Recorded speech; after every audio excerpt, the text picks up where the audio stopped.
చాలా మంది కనిపించవచ్చు కూడా. మరీ జగన్ ముక్కుసూటి మనిషి, మరీ జగన్ రాజకీయాలలో మరీ నిజాయితీగా ఉంటాడు. ఇంత నిజాయితీగా ఉండడం కరెక్ట్ కాదేమో. ఓరి జగన్ రెడ్డి, నువ్వు ముక్కుసూటి మనిషి ఏంట్రా బాబు? నిజాయితీ రాజకీయం చేశా అని చెప్పుకుంటావేంట్రా బాబు?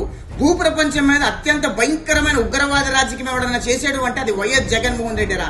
నీ అంత నరహంతకుడు భూ ప్రపంచం మీద ఎప్పుడు ఉండకూడదు. దేవుడు దిగొచ్చి నన్ను కోరుకోమంటే నేను కోరుకుంటా తెలుసారా జగన్మోహన్ రెడ్డి?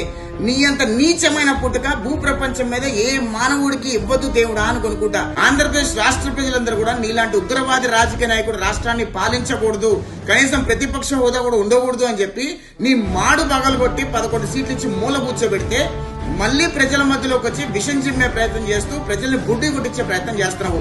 గత 5 సంవత్సరాలుగా నీ ఉగ్రవాద రాజకీయాన్ని, నీ అకృత్యాల్ని, అఘాయిత్యాలని, నీతి పరాన్ని అన్ని కూడా రాష్ట్ర వ్యాప్తంగా ప్రజలకు చెప్పడానికి 5 సంవత్సరాలు మా లాంటి వాళ్ళందరూ కష్టపడ్డారా. ఆ కష్టం ఫలించింది.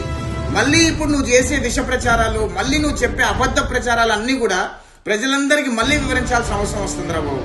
నీలాంటి నీచుడు ఆంధ్రప్రదేశ్ రాష్ట్రంలో పుట్టడమే ఆంధ్రప్రదేశ్ రాష్ట్రం చేసుకున్న దరిద్రం రా బాబు జగన్మోహన్ రెడ్డి. ఇప్పటికైనా ఆంధ్రప్రదేశ్ రాష్ట్ర ప్రజలందరూ కూడా దయచేసి జగన్మోహన్ రెడ్డిని, వైఎస్ఆర్ కాంగ్రెస్ పార్టీని, ఆంధ్రప్రదేశ్ రాష్ట్రాన్ని వెలియమని కోరుకుంటున్నా. వీడి చెప్పే అబద్దాలు, వీడి చెప్పే అకృత్యాలు, వీడి చెప్పే నీచమైన మాటలు వినలేక చచ్చిపోతున్నాం రా బాబు.